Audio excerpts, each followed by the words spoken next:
ನಮಗೆ ಈ Pepsi Coca Cola ಅಂದಾಗ ಪ್ರೊಫೆಸರ್ ನಂಜುಂಡಸ್ವಾಮಿಯವರು ನೆನಪಿಗೆ ಬರ್ತಾರೆ. ಪ್ರೊಫೆಸರ್ ನಂಜುಂಡಸ್ವಾಮಿಯವರು ಹೇಳ್ತಾ ಇದ್ದರು, ಪೆಪ್ಸಿ ಕೊಕ್ಕೋ ಕೋಲಕ್ಕೆ ಕೊಡಿ, ಎಳ್ನೀರಿಗೆ ಕೈ ಕೊಡಿ ಅಂತ ಹೇಳಿ. ಆದರೆ ಇವತ್ತು ಭಾರಿ ದೊಡ್ಡ ಪರಿಣಾಮ ಆ ಪೆಪ್ಸಿ ಕೊಕ್ಕೋ ಕೋಲಾ ಇಡೀ ದೇಶ, ಇಡೀ ಪ್ರಪಂಚದಲ್ಲಿ ಕೆಲಸ ಮಾಡುತ್ತೆ. ಇದು ಒಂದು ವಿಚಾರ. ಆದರೆ ಎರಡನೇ ವಿಚಾರ, ಈ ಥರದ ಪ್ರಾಡಕ್ಟ್ಗಳು, ಸಾವಿರಾರು ಪ್ರಾಡಕ್ಟ್ಗಳನ್ನು ಜನರಿಗೆ ತಲುಪಿಸುವಂಥ ಕೆಲಸವನ್ನು ಒಂದು ಏಜೆನ್ಸಿಗಳು ಮಾಡ್ತವೆ.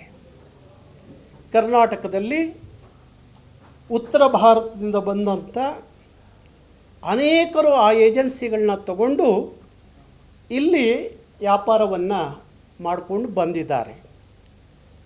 ಬಹುಶಃ ಇದರ ಪರಿಣಾಮ ನಮಗಾಗಲಿ ಬೇರೆಯವ್ರಿಗಾಗಲಿ ಎಷ್ಟು ಮಟ್ಟಿಗೆ ಅದು ಪರಿಣಾಮ ಬೀರಿತ್ತು ಅನ್ನೋದು ಗೊತ್ತಾಗದೆ ಈಗ ನಮಗೆ ಅನ್ನಿಸ್ತಿರೋದು ಏನು ಅಂದರೆ, ಇಂಥವೆಲ್ಲ ಏಜೆನ್ಸಿಗಳನ್ನು, ಎಲ್ಲ ಈ ರಾಜ್ಯಕ್ಕೆ ಬರುವ ಎಲ್ಲ ಪ್ರಾಡಕ್ಟ್ಗಳ ಏಜೆನ್ಸಿಗಳನ್ನು ಕನ್ನಡಿಗರಿಗೆ ಕೊಟ್ಟಿದ್ದೇ ಆದರೆ, ಕನ್ನಡಿಗರೇ ತಗೊಂಡು ವ್ಯಾಪಾರ ಮಾಡೋದೇ ಆದರೆ ಲಕ್ಷಾಂತರ ಈ ನಾಡಿನ ಮಕ್ಕಳು ವ್ಯಾಪಾರಿಗಳಾಗ್ತಾರೆ, ಉದ್ಯಮಿಗಳಾಗ್ತಾರೆ ಅನ್ನುವ ಅರಿವು ನನಗೆ ಬಂದಂಥ ವಿಚಾರ. ಹಾಗಾಗಿ ಇಂಥ ಎಲ್ಲ ಏಜೆನ್ಸಿಗಳು ಕರ್ನಾಟಕಕ್ಕೆ ಬರುವಂಥ ಎಲ್ಲ ಈ ಥರ ಪ್ರಾಡಕ್ಟ್ಗಳ ಏಜೆನ್ಸಿಗಳನ್ನು ಸ್ಥಳೀಯರಿಗೆ, ಕನ್ನಡಿಗರಿಗೆ ಕೊಡಬೇಕು ಅನ್ನುವ ಒತ್ತಾಯ ಕರ್ನಾಟಕ ರಕ್ಷಣಾ ವೇದಿಕೆಯ ಒತ್ತಾಯ. ಯಾಕೆಂದರೆ ಒಂದು ಕಡೆ ಕನ್ನಡ ಭಾಷೆಯ ಬಳಕೆ ಆಗೋದ್ರಿಂದ ಕನ್ನಡ ಉಳಿಯುತ್ತೆ.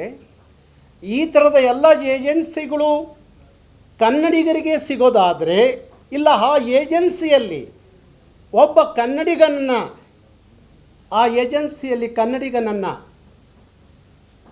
ತಗೊಳ್ಳೋದಾದರೆ ಆಗ ಒಬ್ಬ ಕನ್ನಡಿಗ ಉದ್ಯಮಿ ಆಗ್ತಾನೆ, ವ್ಯಾಪಾರಿ ಆಗ್ತಾನೆ. ಯಾಕೆಂದರೆ ನಮ್ಮವರಿಗೆ ವ್ಯಾಪಾರದ ಧರ್ಮ ಆ ವಿಚಾರದಲ್ಲಿ ಭಾರಿ ದೊಡ್ಡ ಕೊರತೆ ಇದೆ. ಇವತ್ತು ನೀವು ನಂದಿನಿ ತುಪ್ಪ ಉದಾಹರಣೆಗೆ ಹೇಳಬೇಕಂದ್ರೆ, ನಂದಿನಿ ತುಪ್ಪ ಯಾವನೋ ಒಬ್ಬ ರಾಜಸ್ಥಾನದ ಒಬ್ಬ ಜೈನು, ಮಹೇಂದ್ರ ಜೈನ್ ಅಂತಲೇ ಏನವರು, ಅವನು ಇಲ್ಲಿಯ ನಂದಿನಿ ತುಪ್ಪವೆಲ್ಲ ಇಲ್ಲಿ ಪ್ಯಾಕ್ ಆದ ತಕ್ಷಣ ರೈಲ್ವೆ ಸ್ಟೇಷನ್ಗೆ ಬಂದರೆ, ರೈಲ್ವೆ ಸ್ಟೇಷನ್ನಿಂದ ರಾಜಸ್ಥಾನಕ್ಕೆ ಹೋಗುವಂಥ ಎಲ್ಲ ರೈಲುಗಳ ಮುಖಾಂತರ ಈ ನಂದಿನಿ ತುಪ್ಪ ರಾಜಸ್ಥಾನಕ್ಕೆ ಹೊರಟೋಗುತ್ತೆ. ಅವ ಏಜೆಂಟ್ ಇರೋದ್ರಿಂದ ಅವನು ಎಲ್ಲವನ್ನ ರಾಜಸ್ಥಾನಕ್ಕೆ ಕಳಿಸಿ ಉಳಿದಷ್ಟ ಅವನು ಬೇಕಾದಷ್ಟು ಇಲ್ಲಿ ಕರ್ನಾಟಕದಲ್ಲಿ ಮಾರಾಟ ಮಾಡಬಹುದು. ಈ ಥರದ್ದು ಇಲ್ಲಿರುವಂಥ ಎಲ್ಲ ಏಜೆನ್ಸಿಗಳನ್ನು, ನಂದಿನಿನೂ ಸೇರಿಸ್ಕೊಂಡಂತೆ ಎಲ್ಲ ಏಜೆನ್ಸಿಗಳು ಅದನ್ನು ಕನ್ನಡಿಗರು ತಗೊಂಡು, ಇಲ್ಲ ಆ ಏಜೆನ್ಸಿಯಲ್ಲಿ ಒಬ್ಬ ಕನ್ನಡಿಗ ಪಾಲುದಾರನಾಗಿದ್ದರೆ ಲಕ್ಷಾಂತರ ಈ ನಾಡಿನ ಮಕ್ಕಳಿಗೆ ವ್ಯಾಪಾರದ ಬದುಕನ್ನು ಕಟ್ಕೊಟ್ಟಂಗೆ ಆಗುತ್ತೆ. ಅವರೊಂದಷ್ಟು ವ್ಯಾಪಾರದ ಧರ್ಮವನ್ನು ತಿಳ್ಕೊಳ್ಳೋಕ್ಕೆ ಸಾಧ್ಯ ಆಗುತ್ತೆ.